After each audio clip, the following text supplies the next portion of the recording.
Shalom Bracha, tous les amis, tous nos frères et sœurs qui se trouvent un peu de partout dans le monde qui nous écoutent, on vous remercie d'être toujours à l'écoute de nos shiurim, maintenant même au regard. Mais des fois le regard s'égare. Et comme on est sur internet et sur les réseaux sociaux, alors toujours j'ai comme ça une idée que les livrets Torah, c'est la pureté, les livrets Torah, c'est la parole de Hachem. Et je demande à chaque fois quand je fais un cours, je sais qu'il va être diffusé sur internet, et j'ai peur qu'au passage, pour aller à ce cours, alors il y a toujours un regard ici et là, parce qu'il n'y a pas que livrets Torah, surtout il n'y a que, dans sa majorité, que des choses qui, des fois, peuvent abîmer les yeux d'un ben Israël, d'une bat Israël. Donc je demande toujours à Kadosh Baruch Hu de me pardonner, mais je suis obligé de rentrer un petit peu arrosé, parce que Bérose, il arrose jusqu'à la rose, mais sur B où ça pousse. Et je vous demande que toutes les mauvaises pensées qui peuvent arriver à travers ce cours, Dieu préserve, qu'elles soient annulées, qu'elles soient considérées comme le sable de la terre. Je fais donc une moda'a d'un bitul gamour, une annulation complète de tout ce qui peut être hazve shalom, un issour, un interdit, qu'on n'ait pas l'impression de faire une mitzvah et qu'on se retrouve avec une avera. Dieu préserve. Il nous faut être amiti, c'est-à-dire véridique. On essaye du moins. En tous les cas, depuis que je commence à parler de Moshe Rabbeinu alav shalom, comme on l'a prouvé dans le bout de plusieurs fois, puisque la valeur numérique de Moshe, comme je l'ai décompté dans les cours qui ont précédé, surtout le numéro, je pense, 29, 30 que vous allez recevoir avec l'aide de Hachem, eh bien, préparer comme ça le 7 Adar, la naissance de Moshe, la mort, enfin c'était le couteau, la disparition de Moshe, parce que Moshe n'est jamais mort, il a disparu physiquement des yeux des bénis Israël, mais il est toujours parmi nous dans cet exil, et c'est lui qui nous a sortis d'Égypte, il nous sortira de l'exil de Édom, puisque Adam Arishon a donné la partie la plus belle de la Neshama, celle qui n'a pas fauté, comme l'explique le Harizal, notre maître, dans Sha'ar Gilgulim, Rabbi Israël, Rabbi Yitzhak Luria Ashkenazi, qui était un des plus grands maîtres de la Kabbale au XVIe siècle, qui a dévoilé les paroles du Zohar d'une manière lorianique, comme on dit. Le système lorianique, le Harizal avec son disciple Rabbi Chaim Vital. Donc, on continue ces shiur. Nous allons un peu plus élargir les choses en l'honneur de la Neshama de Moshe Rabbeinu. Il nous faut savoir que, comme j'ai expliqué ici, dans ce petit tableau, que le nom de Moshe est le nom le plus précieux de la Torah.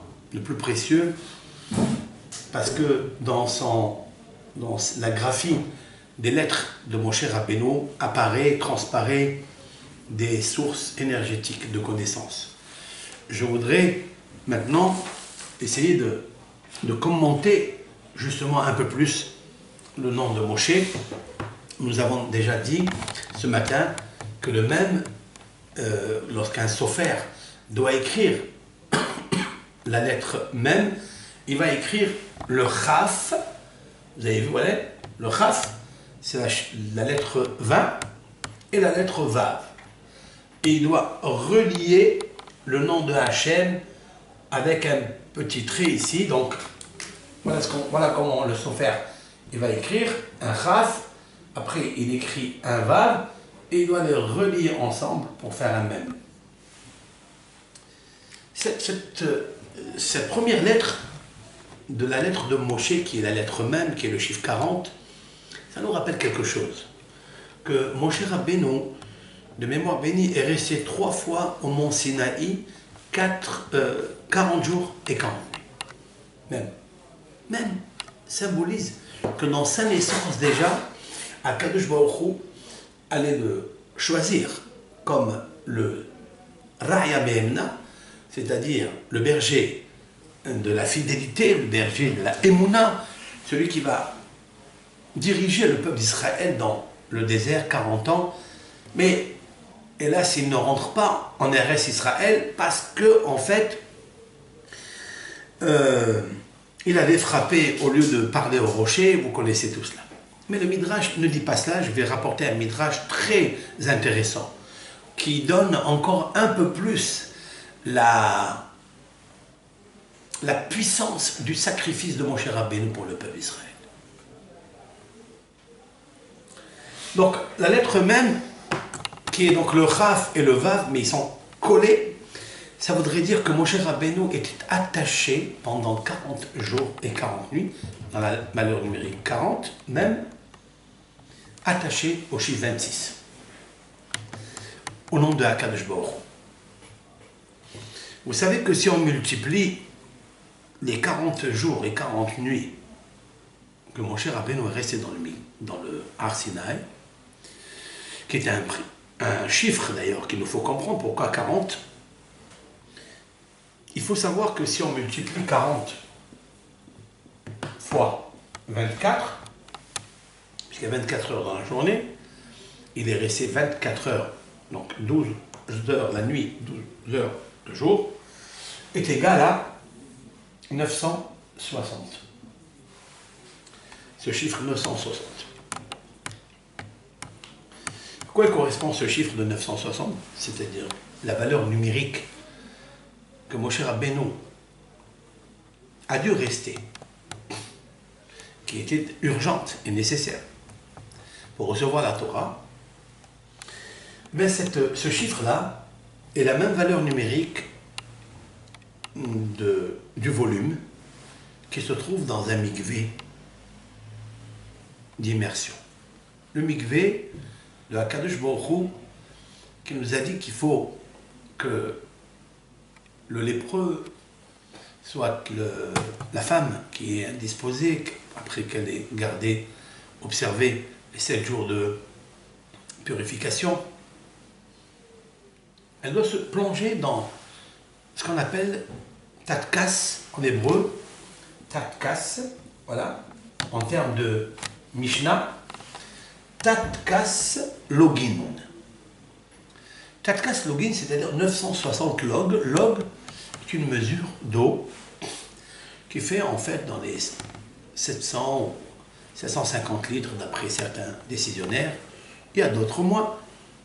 Mais le chiffre de 960 est très très intéressant. Très intéressant parce que Moshe Rabbeinu a dû rester 40 jours dans Har Sinaï pour recevoir la Torah. C'est ce qui indique d'ailleurs la première lettre de son prénom, Moshe. Dans les 960, en fait, si on réfléchit bien, il y a quelque chose de très intéressant.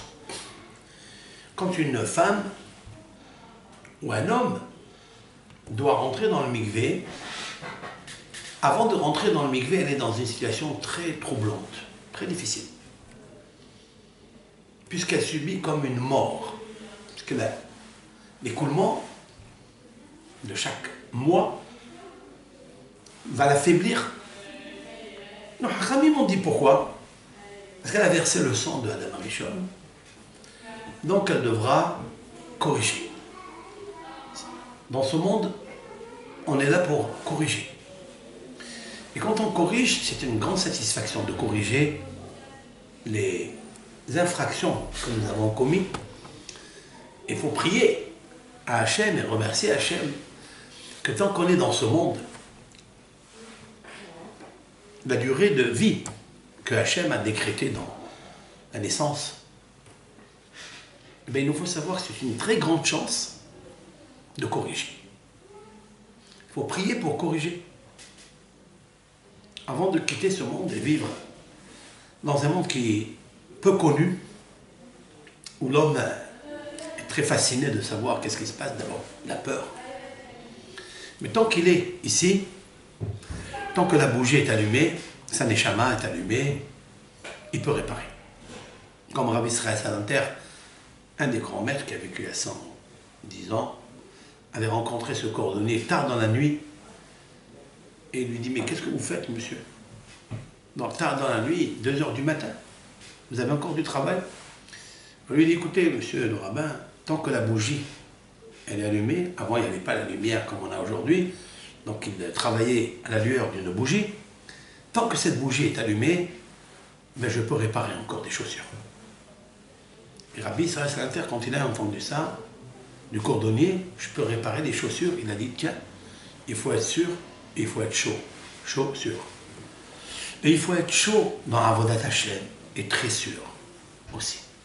Parce qu'il faut savoir quel est le but de l'homme dans ce monde. Il est très aléatoire, éphémère, et il est amer. Il faille se donner la peine, la conscience de connaître Akadosh Baruch Hu. Et pour ça, tu peux corriger. Et c'est ça, en fait, dans ce migvé, avant qu'elle passe au migvé, elle est dans le trouble, elle est dans le choc, elle est même traumatisée. Une fois qu'elle passe dans le migvé, après bien sûr le process de 5-7 jours de purification, elle ressort du migvé, elle est, ou à l'époque du Beth Amikdash, quand un homme fauté devait aller dans un migvé pour réparer. Pourquoi? Pourquoi le migvé, quand elle ressort, la personne, elle est bien. Elle se sent, on dirait qu'on a mis des piqûres d'électricité. Elle est joyeuse, elle est heureuse, elle est contente. Pourquoi? Il nous faut savoir que l'eau du mikvé, pourquoi je vous parle de l'eau? C'est très intéressant. Parce que Moshe, le nom de Moshe, Bitia, comme j'ai expliqué dans les cours précédents, lui a donné ce nom, Kimin Hamaim Meshitiu, car de l'eau, je l'ai tiré. Donc Moshe est né dans l'eau, si l'on peut dire ainsi. Il est sauvé des eaux. Mais c'était des eaux en fait tumultueuses. C'était en fait des eaux qui ont absorbé des corps des bébés juifs. Et Moshe Rabbeinu a été sauvé. Et c'est Moshe Rabbeinu qui va sauver le peuple d'Israël, qui va ouvrir la mer Rouge et qui va noyer, en fait, les Égyptiens, parce qu'il existe ce qu'on appelle le miroir universel, mesure pour mesure. Ce que tu fais, on te le refait. Comme il a dit Hillel, notre sage Hillel, dans les maximes de nos pères, il a vu un crâne chez Tsafa al-Penehamaim qui était en train de flotter sur l'eau. Amarla, il lui a dit à ce crâne, Alde atfat atfour. Parce que toi, un jour, peut-être ici, dans cette vie, ou dans un autre, Gilgul, une autre incarnation, tu as noyé une personne. Et c'est la raison pour laquelle on est venu aujourd'hui, on t'a noyé. Mais il faut que tu saches que ceux qui l'ont fait, eux aussi seront noyés.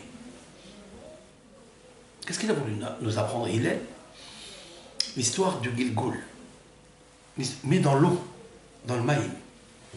En fait, Moshe Rabbeinu, il est sauvé des eaux, il est dans un berceau, et la connotation qu'il y a, c'est avec Noé, Noé, qui est sauvé des eaux du déluge.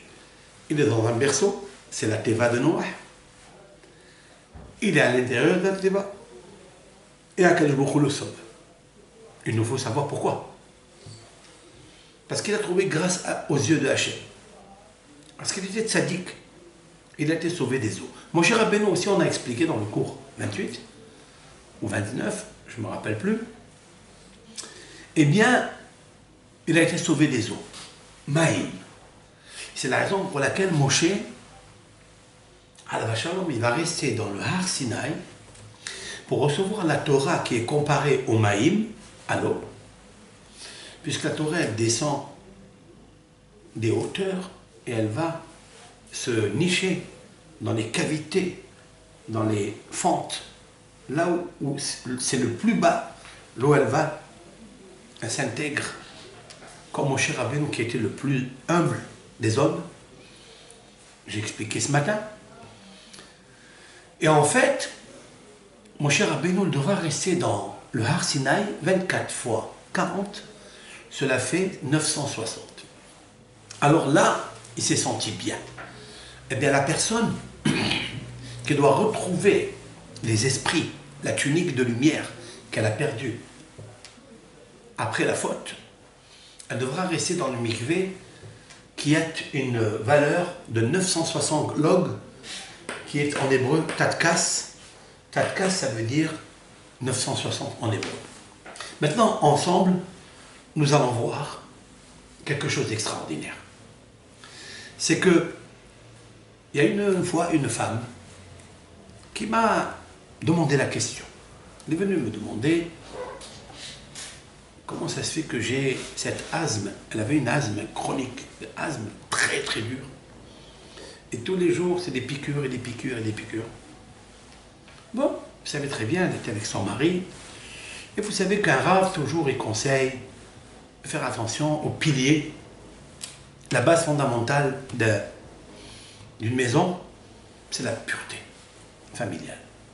Donc je lui ai conseillé à son mari, bien sûr en aparté, de faire le mikvé, de faire attention à cette halakha du mikvé qui est le fondement du judaïsme. D'ailleurs, Rav Moshe Feinstein, dans son livre intitulé Iggerot Moshe, qui est un grand décisionnaire halachique de notre siècle, qui était en Amérique, un grand maître, un luminaire en Torah, et surtout concernant les halachot, grand décisionnaire halachique. On lui a demandé une question, est-ce que pour une femme, qu'est-ce qu'il faut faire? Est-ce qu'il faut faire le mikvé ou Shabbat? Qui passe avant? C'est-à-dire elle ne peut pas faire les deux, elle est obligée de faire les deux. Mais pour une famille qui démarre, qui font tchouva, qu'est-ce qu'il faut faire? Est-ce qu'elle acceptera de faire le mikvé? Ou bien non, elle acceptera de faire le Shabbat? Et quelle est la réponse? La réponse, bien sûr, c'est le mikvé, avant le Shabbat. Le mikvé, c'est avant l'achat d'un Sefer Torah. C'est avant la construction d'une synagogue. Sans le mikvé, c'est comme un aveugle qui marche dans le précipice. Bidiouk. Alors, je lui ai conseillé, je lui ai dit, écoute, il faut faire attention à cette halakha qui est très intéressante et elle est urgente, elle est vitale. C'est ce qu'il a fait. Rabotai, un mois après, l'asthme a disparu. Alors il est revenu me voir. Il dit, mais Rav, on n'a pas besoin de piqûre, elle est tranquille. Qu'est-ce que vous avez fait? Je lui ai dit, rien fait. Je lui ai dit, qu'est-ce que j'ai fait? J'ai entendu une fois d'un maître, en fait, c'est pas l'eau du mikvé qui répare. C'est pas parce qu'il y a 960 log, la mesure, 750 litres, ou 668 litres, et ça vient de l'eau de pluie. Non, ça aussi c'est valable, parce que c'est une condition sine qua non. Mais lorsque une personne, elle va au mikvé, elle doit se dire, c'est pas la parole de Dieu qui purifie. Parce qu'à Kadosh Baruch Hu, il a dit que lorsqu'il y a une impurification, lorsqu'il y a la nidoute, il faille aller au mikvé. La parole de Hachem, c'est ça qui guérit. C'est pas le Shabbat qui apporte le ta'aloug. C'est parce que Dieu a dit de faire le Shabbat. C'est ça qui apporte le plaisir. Quand Hachem, il nous demande de faire une mitzvah de procréation, tout le plaisir, il se trouve dans la mitzvah de faire ce qu'il a dit à Kadosh Baruch Hu. Vous trouverez, je ne sais pas combien de fois, je n'ai pas compté, mais je vais le faire avec l'aide de Hachem, compte tenu que vous avez tenu compte. Combien de fois il est marqué que les bénis Israël ont fait Ka'asher tziva Hachem et Moshe, comme a ordonné Hachem à Moshe. Combien de fois dans la Torah, peut-être, je ne sais pas, peut-être 1000, peut-être 2000, je vais les compter avec l'aide de Hachem. Comme il a ordonné Hachem à Moshe. C'est quoi cette phrase? Tout le plaisir est que le béni Israël avait quand ils accomplissaient les mitzvot de Hachem. Ka'asher tziva Hachem et Moshe. C'est là où on trouve tout le plaisir. Mais où tziva Hachem et Moshe? Où Hachem a ordonné Moshe? Là. Dans le mikvé des 24 heures multipliées par 40 que Moshe Rabbeinu s'est trouvé face à Hachem pour recevoir toute la Torah dans la vision prophétique. Il a réussi.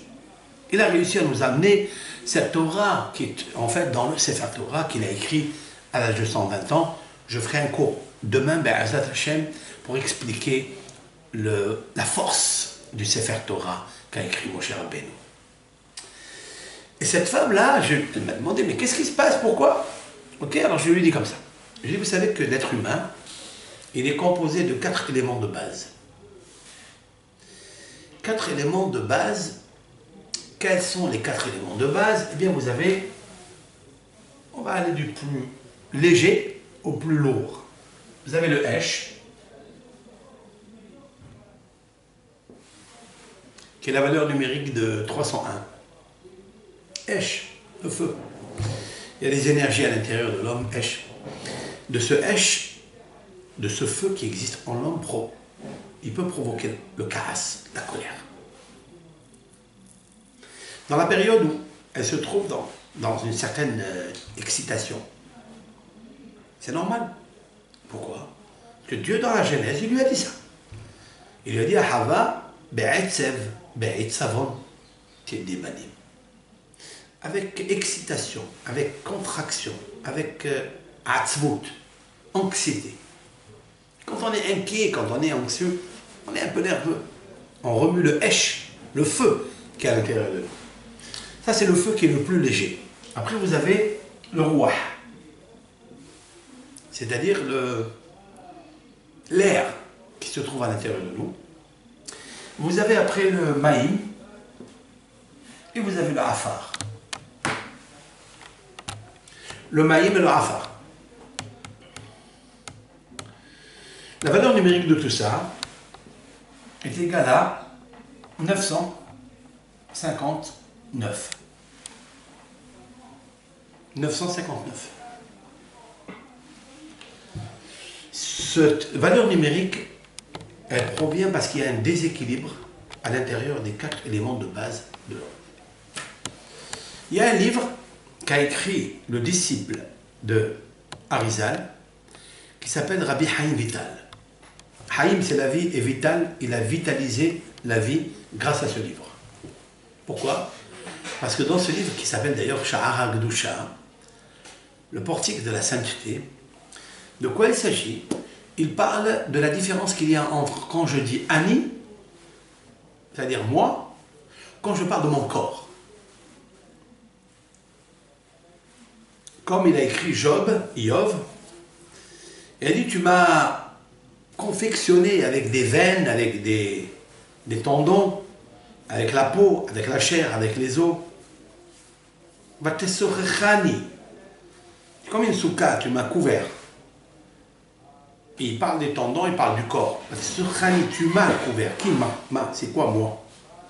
Le moi, en vérité, c'est la neshama. Cette neshama qui est à l'intérieur du corps, elle est entourée de tout le corps que nous connaissons. Ici, sur le visage, si on avait l'appareil pour voir, on verrait des milliards de veines. On ne sait même pas ce que nous possédons.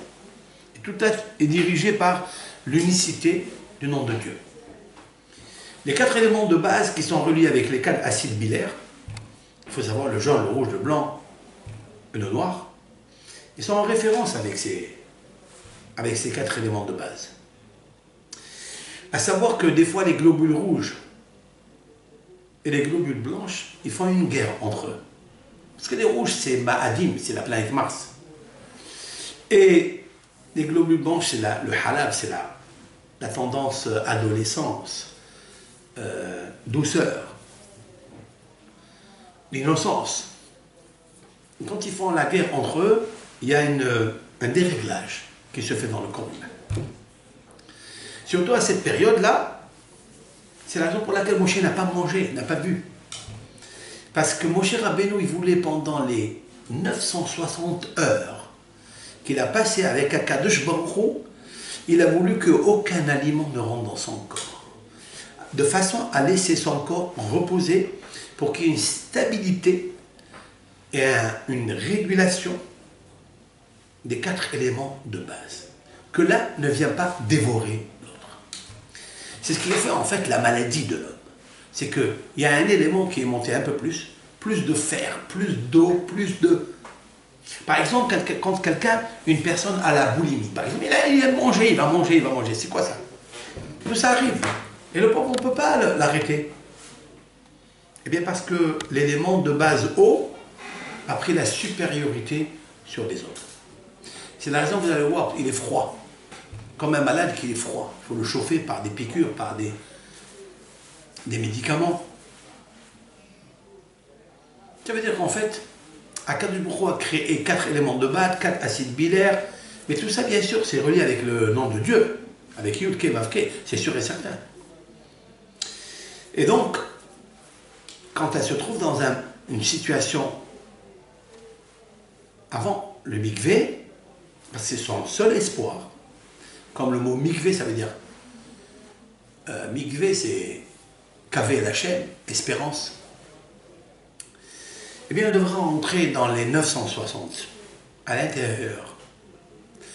Autrement dit qu'elle va rentrer les 4 éléments de base qui font un calcul de 959 moins 1, qui trouve l'infériorité à 960 login dans cette mesure d'eau du mikvé, elle va rentrer à l'intérieur. Il y a un qui est supérieur à tous ces 4 éléments de base. Et comme si le mikvé devient le régulateur des 4 éléments de base, qui sont perturbés, qui sont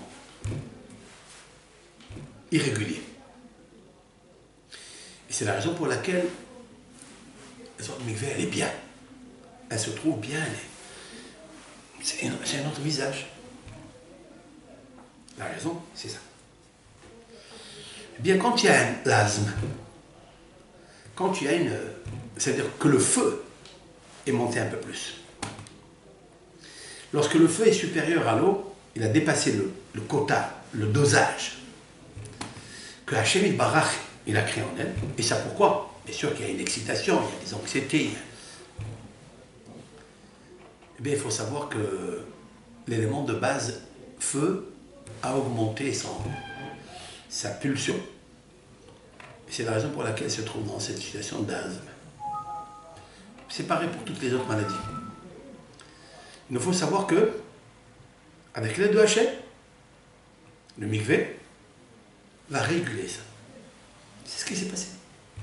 Bien sûr, si on le fait, parce que Akadosh Baruch Hu a demandé, pas parce qu'il y a cette histoire de médecine. Ça, c'est aussi vrai.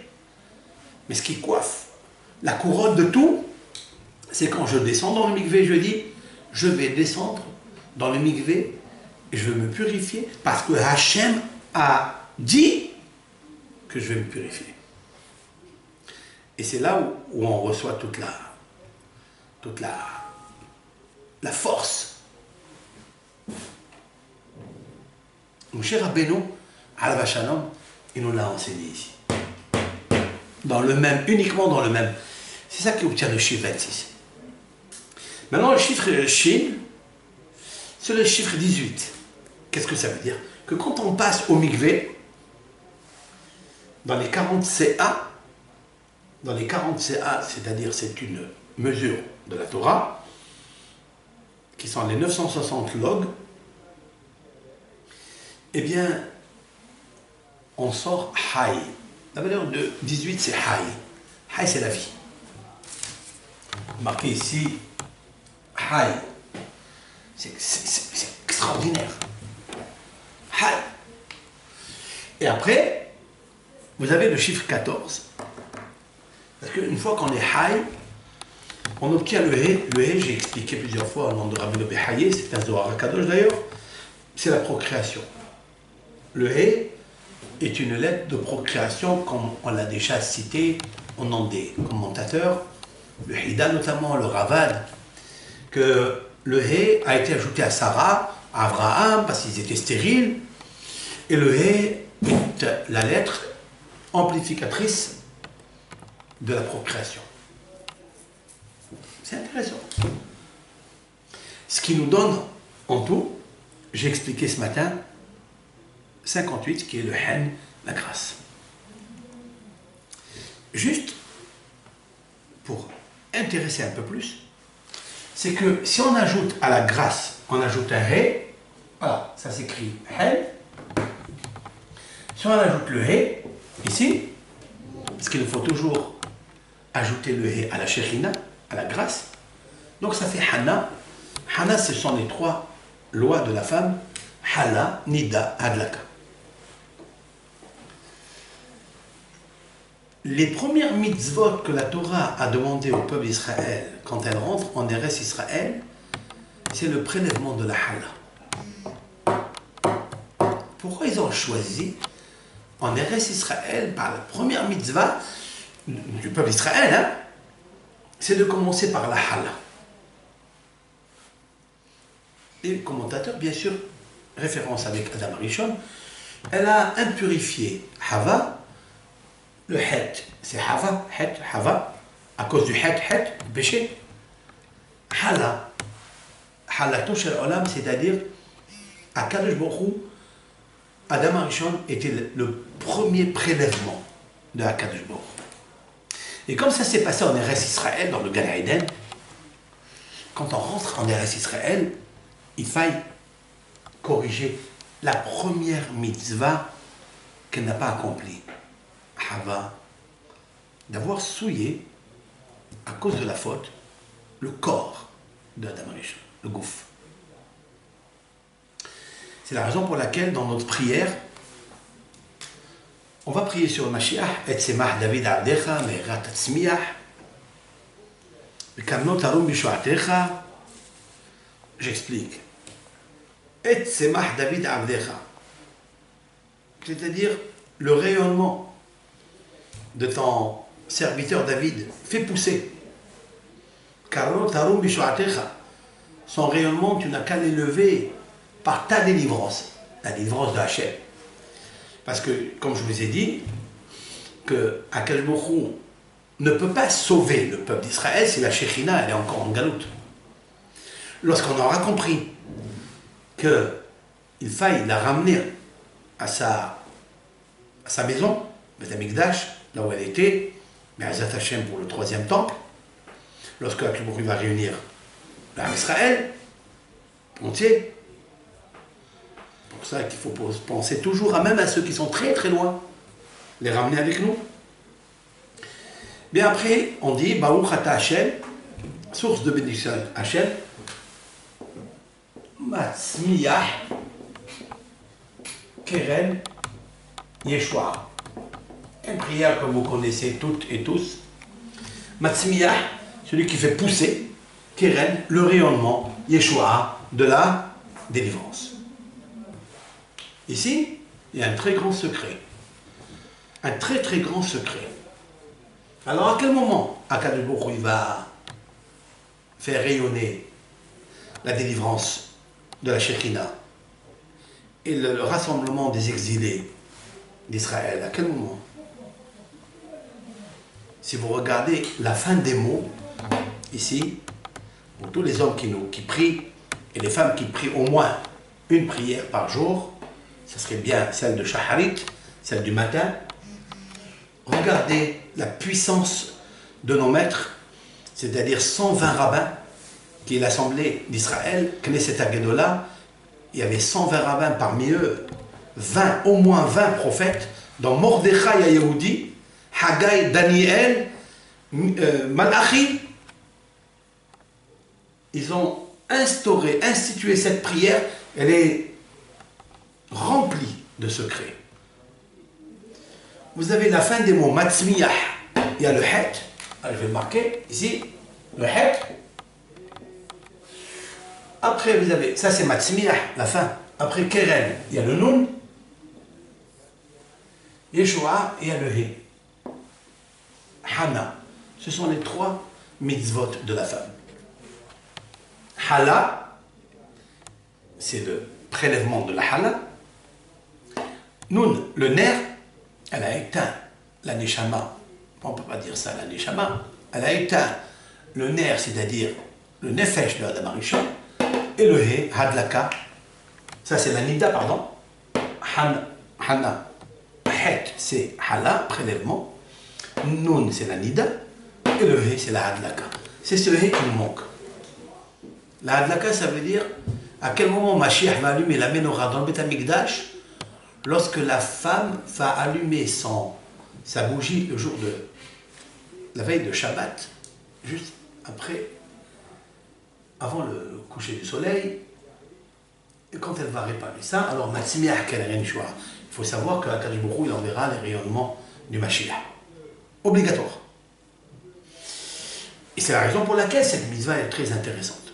Et en fait, tout est inclus, ce que je viens de dire ici, dans Moshe.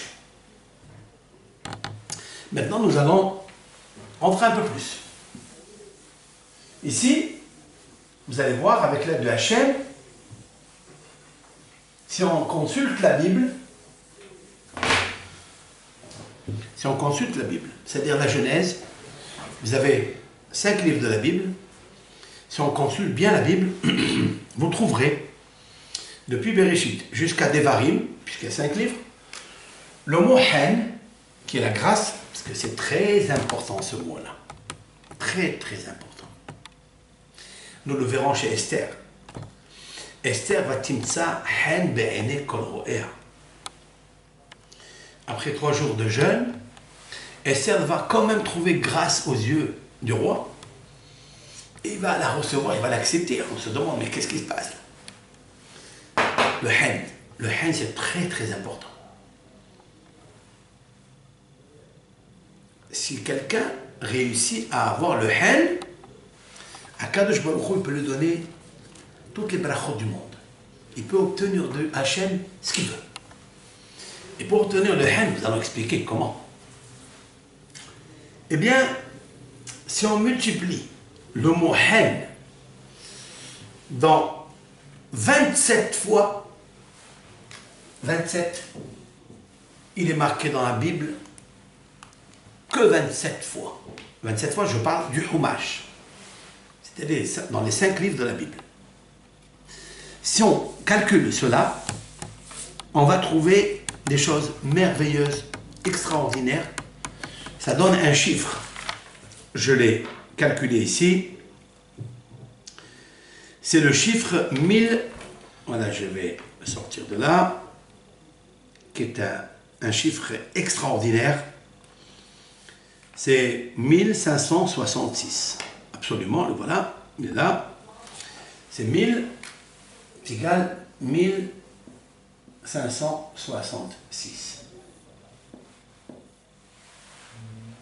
Pourquoi?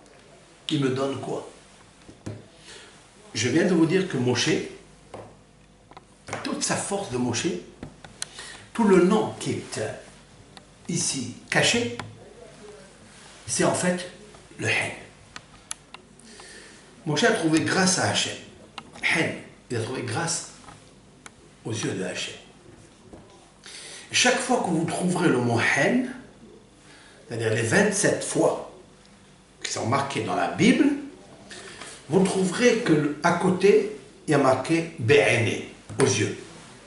Chaque fois. Hen, be'ene. Soit be'ene Hachem, soit be'ene Sar Betasoar, vous trouverez chaque fois ce nom hen, be'ene. Hen, be'ene. Parce qu'en fait, la grâce se trouve dans les yeux. C'est extraordinaire. Qu'est-ce que ça veut dire? Quel est le sens? Dans mes recherches, avec l'aide de Hachem, la plus forte indication du hen se trouve chez Moshe Rabbeinu. Moshe Rabbeinu, vous savez, il a demandé à Akadosh Baruch Hu quelque chose que personne n'a osé demander à Hachem. Il lui a dit Hodi'anina et derachecha. Akadosh Baruch Hu, s'il te plaît, montre-moi tes chemins, ta conduite. Pourquoi tu te conduis ainsi? C'est la question que se posent tous les êtres humains sur cette terre. Et il lui a demandé quoi? De lui révéler quoi? La Gemara, dans le traité de Berachot, va nous expliquer la question qui est connue de tous. Mi pene ma. Les gens peuvent se demander la question, mi pene ma tzadik vetovlo. Vous savez, ce monde-là, quand on observe, il est subdivisé en 4 parties. Toujours le chiffre 4. Pourquoi il y a des tzadikim qui sont bien? Mais tovlo, il est dans le bonheur. Ça, c'est un. Mais penema tzadik verano. Pourquoi il y a des tzadikim qui souffrent? Ils sont dans le malheur tout le temps. Ils sont pauvres. Ils souffrent avec leurs enfants. Problème de maladie, problème de scolarité, problème de faim. Ils souffrent. Ça, c'est une chose. Mais penema racha vetovlo. Pourquoi le méchant, il a tout ce qu'il faut? Ou me pene ma racha veralo. Pourquoi il y a des rechaïm, des gens méchants, qui ont des malheurs?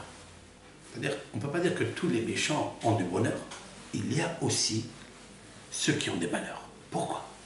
Voilà ce que Moshe Rabbeinu a demandé à Kadosh Baruch Hu. Vous le trouverez ça dans la péricope de Kitissa, lorsque le peuple d'Israël a fait le Hegel, a fait le Vaudor, et que Moshe Rabbeinu a brisé l'étape de la loi. Et il a bien fait de briser l'étape de la loi, comme il est marqué dans le dernier Rashi du Deutéronome de Parashat Devarim. Ici, vous trouverez que Rashi rapporte sur le texte ici, parce qu'on va expliquer beaucoup, mais Azat Hashem demain, pour le 7 Adar. Ici, il est marqué le Chol HaOtot. D'abord, c'est marqué ici. Velo kam navi od be'Israël ke Moshe. L'Okam, c'est pas levé encore un homme, prophète, Israël, chez les Bnei Israël, Avraham, Yitzhak, Yaakov, tout le reste, ils ne sont pas des prophètes comme Moshe. Asher Yedao Adonai, que Hachem l'a connu, ici, connu, ça veut dire quoi?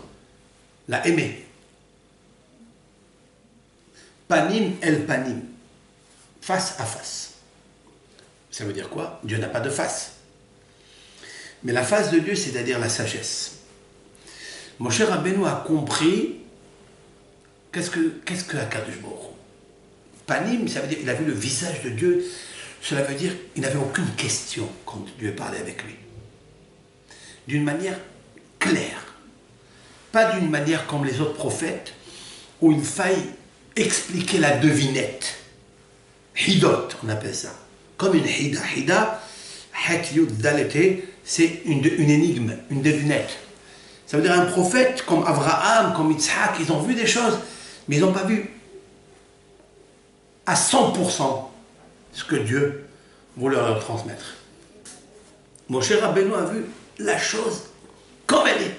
Comme il regarde une photo, comme il est marqué d'ailleurs, Utmunat Hashem Yabit, Moshe, il voyait le visage de Hashem, la photo de Hashem. Il n'y a pas de photo, mais c'est Asfaklaria Meira, cela veut dire une vision prophétique d'une claire. Aucun doute, l'ombre du doute. Panim et panim. Les Chol HaOtot, tous les signes, les merveilles, que Hachem l'a envoyé, la Hassot, pour faire Be'eretz Misraïm, en Égypte. Les derniers versets d'un Sefer Torah, ils parlent de Moshe Rabbeinu. Ils parlent de la sortie d'Égypte. Parce que si on est sorti d'Égypte, c'est un grand espoir. Si nous sommes sortis d'Égypte, c'est sûr qu'on sortira de la galoute de Édom. C'est marqué ici. Je vais vous la sortir. Elle est là. En fait, les paro,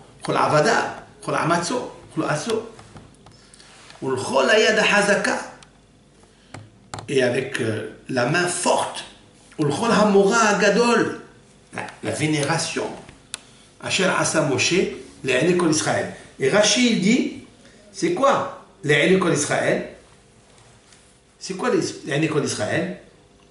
Il lui a dit, c'est marqué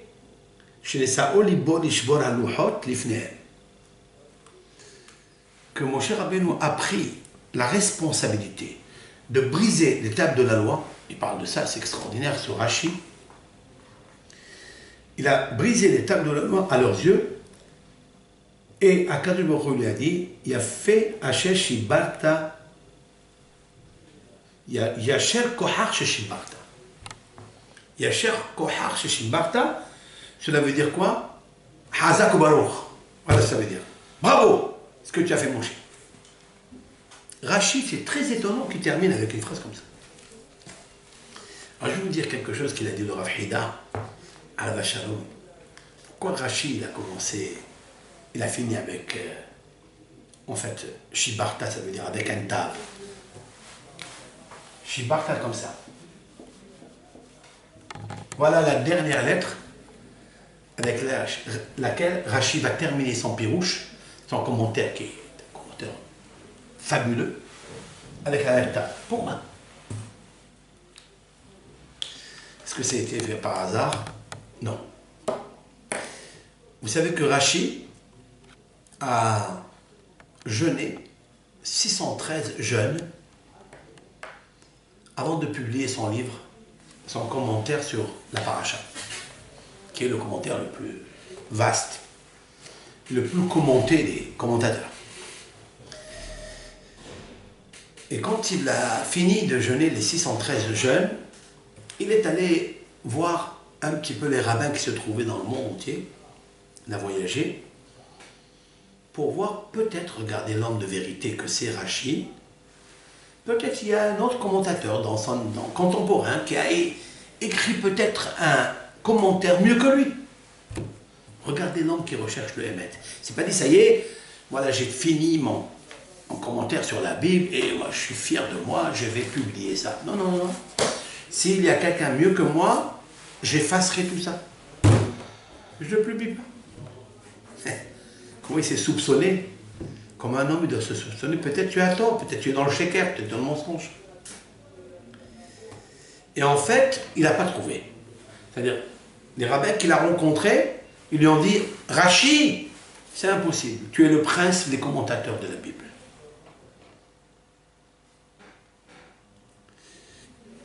Le Rav Hida a dit quelque chose de fabuleux. Il dit comme ça. Par quelle lettre Rashi a commencé le commentaire de la Bible? Sans commentaire. Comme ça. Amar Rabbi Yitzhak. Il a dit Rabbi Yitzhak. Donc avec un Aleph. La lettre Aleph. Quel est le milieu des lettres de la Torah? Asher Holech al Gahon. J'explique. Là-bas, on parle des reptiles, des rampants. Ceux qui rampent sur leur gahon, sur leur ventre. Et là, c'est marqué là-bas comme ça. Gahon, comme ça. Mir, gahon. Il y a un grand vav ici. Voilà, avec un nom. Gahon. Dans la Torah, dans le Sefer Torah, cette lettre-là, elle est marquée en grand. Elle est grosse. Elle est grande plus que les autres. Pour nous, pourquoi? Pour nous dire ici, c'est le milieu des lettres de la Torah. C'est-à-dire, on va diviser 304 805 lettres. Celle-ci, c'est le milieu. Et rappelez-vous que Gahon, c'est le serpent. Rappelez-vous ça. Hein? Quand il était sur pied, et Dieu, il lui a coupé les bras et les pieds. Et maintenant, il rampe. Gahon. Rappelez-vous ça, pour un cours. Surtout, c'est astucieux. Tout ça, c'est ingénieux de la part de Moshe Rabbeinu. Dicté, bien sûr, par Sinaï, par Dieu. Gahon, en fait, c'est le ventre. Comment Rachid a expliqué ce mot-là, Gahon? Il a expliqué Me'aim, c'est-à-dire les intestins. Me'aim. Pourquoi Rachid a expliqué Me'aim au lieu d'expliquer Beten? Beten, c'est le ventre. Tout le monde sait que Beten, le ventre, c'est Beten. Pourquoi Rachid a dit Me'aim sur ses entrailles? Parce que bien le Rav Hida dit que Rachid a fait exprès. Pourquoi? Parce qu'il a commencé avec la lettre Aleph, je vous ai dit. Il a fini avec la lettre Tav. Et il a le milieu de la Torah, qui est le milieu de la lettre Emet, la vérité. Il a marqué Me'aim. Emet. Très intéressant. Très, très intéressant. Pour dire que le pirouche de Rachid est Emet. Et c'est la vérité. Ce pirouche est écrit par l'esprit de sainteté. Et je viens de comprendre pourquoi il a jeûné 613. Je vous ai déjà dit dans un de mes cours que 613 c'est la valeur numérique Moshe Rabbeinu.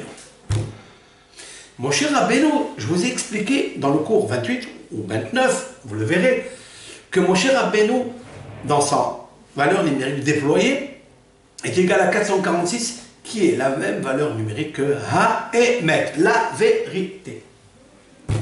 Ça, cet homme-là, Rachid, il était en connexion dans tout le pirouche, dans toute l'explication qu'il a donnée à travers tous les mots de la Torah, tous les statuts, tous les mishpatim, tous les péricopes, il a pensé à Moshe Rabbeinu.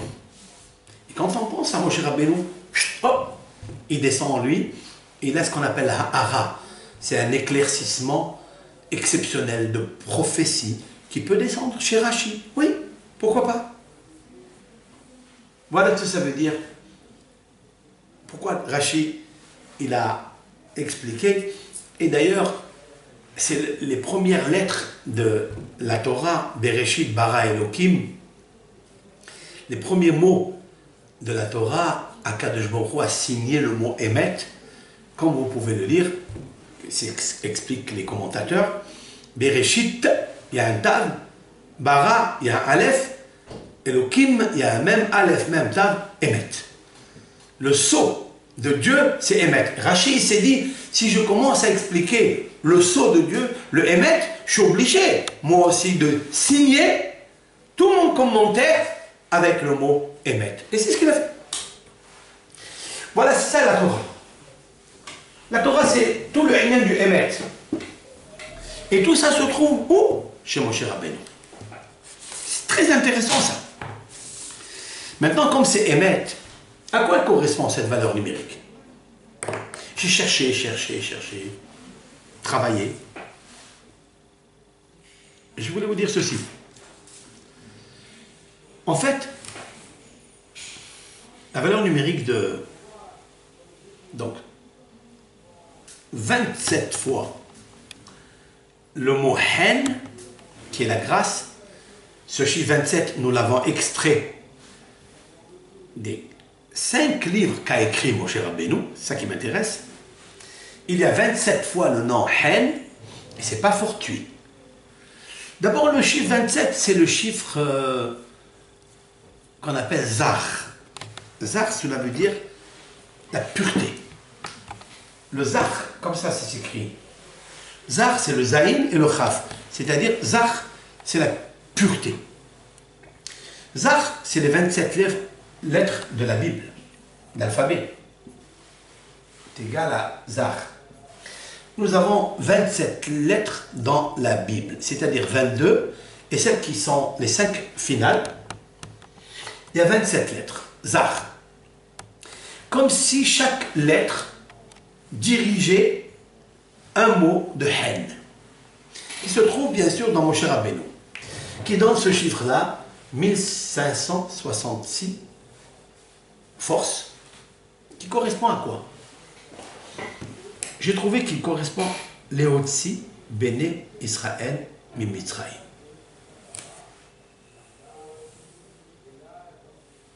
Moshe Rabbeinu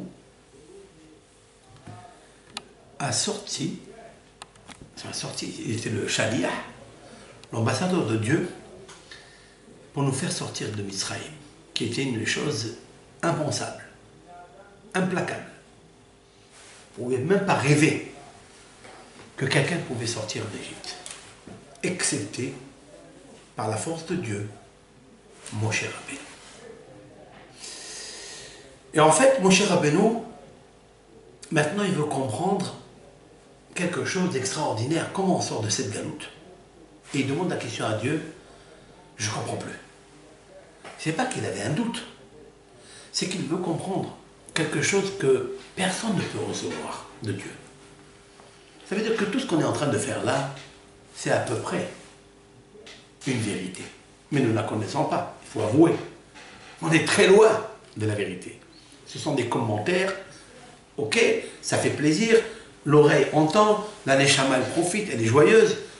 Mais qui nous dit tout ça que c'est vrai? Qui nous dit qu'Akadosh Baruch Hu, il est d'accord avec nous? Ça, on ne le sait pas. Par contre, il y a une seule chose que je suis prêt à vous signer, c'est que si c'est marqué dans la Torah de Moshe Rabbeinu, c'est que c'est vrai. Parce que si Moshe Rabbeinu il l'a écrit dans la Torah, de la même façon qu'il nous a dit des choses qui, a priori, nous, on n'aurait pas écrit. Comme j'ai expliqué ce matin, Od Me'at Uskaloni, encore un peu, Moshe il dit à Dieu, et il me lapide. Ça veut dire qu'ils ont levé des pierres pour le frapper. Ce même Moshe, Alma Shalom, il ne devient pas seulement un homme qui était dans un petit berceau, à 9 mois, après il a grandi, après il est devenu Ish, il est devenu Ish Mitzri, on l'a appelé Ish Mitzri, un homme égyptien, rappelez-vous. Non, plus que ça. Il est devenu Ish Ha-Elohim. Ça veut dire Ish Ha-Elohim, ça veut dire Ish Ha-Elohim. Le Talmud dit quelque chose d'impensable. Si la Torah n'avait pas marqué Ish Ha-Elohim, on n'aurait même pas osé penser une seconde à ça. Quoi? Dit le Midrash, comme un homme qui dicte à sa femme et qui fait la chose après la dictée. Ainsi, l'Éternel ordonne à Moshe, et Moshe, il faisait ce que Dieu lui a demandé sans enlever un iota. Rien. Ça, la Emmanuel de Moshe Rabbeinu. Si c'est ainsi, Moshe Rabbeinu, il dit, si moi, je sors les Israël d'Égypte, grâce à moi, par son humilité, par son émet, alors maintenant, Hachem, explique-moi, pourquoi un tzaddik, il est bien, il a du bonheur? Pourquoi un tzaddik, il a des malheurs? Pourquoi un rachat, il a du bonheur? Pourquoi un rachat, il a des malheurs? Qu'est-ce qu'il lui a dit Dieu? C'est possible ou pas de savoir? Il a dit oui. Et ce que tu as demandé, il lui a dit, à Kadosh Baruch Hu. Et même ce que tu as demandé, je le ferai. Pourquoi? Parce que tu as trouvé grâce à mes yeux. Et ça, c'est quelque chose d'extraordinaire. Regardez comment la qualité de la vérité que Moshe Rabbeinu avait, il n'avait pas quelque chose dans son cœur, il disait quelque chose dans sa bouche. Les deux étaient en symbiose. Et qu'il a servi à Kadosh Baruch Hu. Cet homme, tout le monde avait peur de lui. Parce que il est monté même arracher la Torah des mains des anges. Il a fait une milhama avec eux. Se battre avec des anges pour arracher la Torah, il ne voulait pas. Ça, il faut être un homme de haine, un homme de grâce, un homme Isha Elohim. Il faut que Akadosh Baruch Hu soit avec toi. Maintenant, concernant la question que Moshe Rabbeinu a demandé à Akadosh Baruch Hu, pourquoi il y a des tzadikim qui ont le bonheur? C'est des questions que tout le monde se pose. C'est un surge d'ailleurs. La Gemara va donner une réponse, elle va refuser. Refuser, c'est pas l'objet du cours, mais la vraie réponse c'est quoi? Le Talmud va rester sur une conclusion qui dit, je cite, Tzadik vetovlo, un tzaddik qui a du bien, qui a du bonheur, qui vit bien. Chez lui à la maison, il n'y a pas de malade. Il a ce qu'il faut pour vivre. Il est joyeux. Il a une simha à l'intérieur de lui. Tzaddik gamour. C'est un tzaddik entier. C'est un tzaddik qui ne faute pas. Il a une émouna en Hachem très forte. Il sait que Akadosh Baruch Hu, il l'a amené dans ce monde. Il sait que la neshama qu'il a, elle est momentanée, qu'à un moment il va lui enlever. Il va se battre pour remplir des valises et des valises, des conteneurs de mitzvot de la Torah. Tzedaka, Hesed. Parce qu'il sait qu'un jour il quittera ce monde. Donc toute la volonté, il la met en Hachem. Et ça, on le voit, on le sent. C'est la raison pour laquelle Tzadik Gamour, celui-ci, Tzadik Vedol. Tzadik, le deuxième, Tzadik Veralo, c'est un Tzadik qui a des malheurs, il a des souffrances. Tzadik She'eno Gamour. C'est un Tzadik qui n'est pas entier. Il faute quelque part. Il n'a pas le émet à 100%. Sa émouna, elle est un peu fébrile, bancale. On n'a pas dit qu'il est rachat, mais on a dit que Eno Gamour. Rachat, Vetovlo. Maintenant, ça c'est. On va passer d'un pôle à l'autre, d'un monde, un univers à l'autre. Vous avez des Réchaim qui ont le bien. Dit la Gemara, Rachat chez Eno Gamour. C'est pas un rachat qui est entier. Il fait quelques mitzvot dans sa vie. Et Akadosh Baruch Hu, il lui paye dans ce monde les mitzvot qu'il fait. Voilà pourquoi il a le bien. Ça mérite d'être explicité. Parce que là, c'est prendre cette grenade et l'exploser. Et pour ça, j'aurais besoin d'un livre qui s'appelle Sha'ar Gmoul, qu'a écrit un de grands maîtres, Nahmamid. Mais ça, c'est un cours à part. Donc, il a fait quelques mitzvot, alors on le paye. Et Racha, Veralo, le Racha qui lui souffre, il est Racha et en même temps, il n'a rien. Il souffre toute la journée. Sa famille, elle souffre. Pourquoi? Racha Gamour. C'est un Racha qui est complètement Racha. Il n'a aucune mitzvah dans ce monde. Voilà ce qu'il lui a dit à Akadosh Baruch Hu à Moshe. Il lui a raconté cela. Et nos hachamim de mémoire bénie dans le Talmud, ils ont extrait cela bien sûr par la Kabbalah, c'est-à-dire par la tradition de père, fils de maître en élève, depuis jusqu'à Moshe Rabbeinu. C'est ce que Dieu lui a dit au Har Sinaï.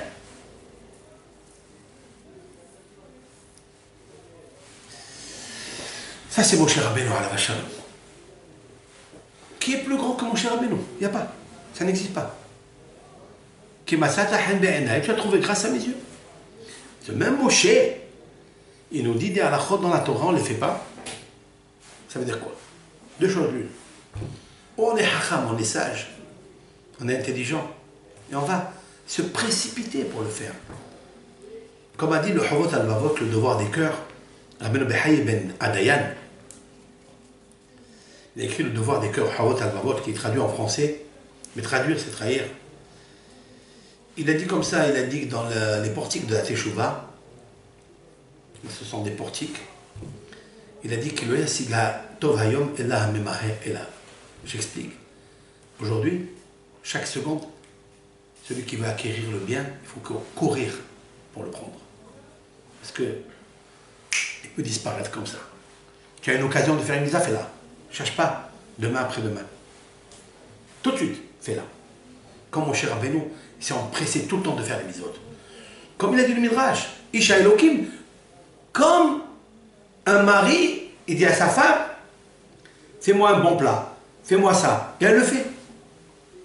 Parce que bien sûr, c'est un mari qui est couronné, qui est comme un roi, qui la respecte aussi. Mais il s'entend tellement, tout de suite il le fait. Ainsi, Moshe était avec Akadosh Baruch Hu. Il a fait chaque fois qu'il fallait faire les mitzvot, il le faisait. Et c'est ça, le Ham Israël. Là où se trouve le Ham Israël, c'est le peuple de Akadosh Baruch Hu. Seulement, il y a un petit Yetzirara qui est la fermentation de la pâte. C'est lui le levain et la levure qui fait gonfler la pâte, c'est le Yetzirara. Mais le peuple d'Israël est en connexion avec la Torah. Il est en connexion avec Moshe Rabbeinu.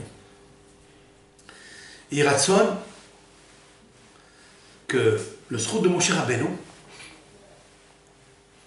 soit avec nous, comme il a fait sortir le peuple d'Israël grâce à la grâce qu'il a eue. Comme j'ai expliqué que 27 multiplié par 58 est égal à 1566, qui donne la numérique du verset « Lehotzi et Bene Israël me'eretz Misraïm », pardon, pas me'eretz, mi Misraïm, eh bien il nous sortira de cette galoute grâce à Moshe Rabbeinu alav hashalom. C'est la raison pour laquelle Moshe Rabbeinu va décéder le 7 Adar, parce que c'est le mois où il est plus proche de Nissan, où il est une assurance, une promesse de Akadosh Baruch Hu. Nous sommes sortis d'Égypte en Nissan et nous sortirons de la galoute Édom qui est trop long, trop prolongée, le mois de Nissan. Toutes ces préparations du mois de Nissan, nous avons besoin de monter sur les épaules de Moshe Rabbeinu pour pouvoir expliquer après toute l'histoire de la Megillah avec l'histoire de Pessah avec l'aide de Hachem et peut-être ce Pessah-là, Akadosh Baruch Hu nous enverra Mashiach Tzidkenu. Zchut HaTorah, Zchut Moshe Rabbeinu puisse bénir le monde entier, l'âme Israël et toutes les créatures qui écoutent la Torah, qui aiment la Torah. Toutes les créatures qui ne sont pas idolâtres. Tout. Celui qui n'est pas idolâtre, donc il reconnaît Akadosh Baruch Hu. Et donc s'il reconnaît Akadosh Baruch Hu, il est attaché à Moshe Rabbeinu, il est attaché à l'âme du monde, le souffle de la vie. Kol Tov Lachem et à la prochaine.